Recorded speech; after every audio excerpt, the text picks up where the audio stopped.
Hola, buenas tardes, caballero. Hola. Dígame. Sí, bueno, a ver, es que en realidad yo estoy en directo ahora mismo en YouTube.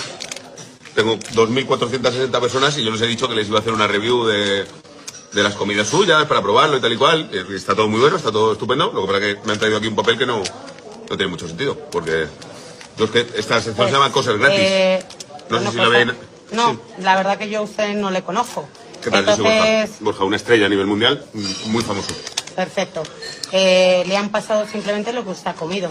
Claro, lo que pasa es que la cuenta. lo que pasa es que entonces me vas a tener que dar a mí una facturita o me das los datos del CID de la empresa y yo te paso la factura de mi empresa de la promo, porque esto igual os sale yo me por un hago pelín cargo más. de mi empresa, que yo soy la que pago aquí camarero, género, Claro, luz, y a mí- agua, no sé, usted no lo sé, usted ha venido aquí a comer. Yo es que soy una estrella, yo por hacer esto os Entonces, cobro simplemente, 7.000. si se refiere... Si quieres, vamos a hacer una cosa, de los 7.000 de mi factura te resto yo esto y estamos en paz, No, ¿te no, me parece? tienes que... A mí tu empresa es la tuya y esta es la mía. Yo simplemente...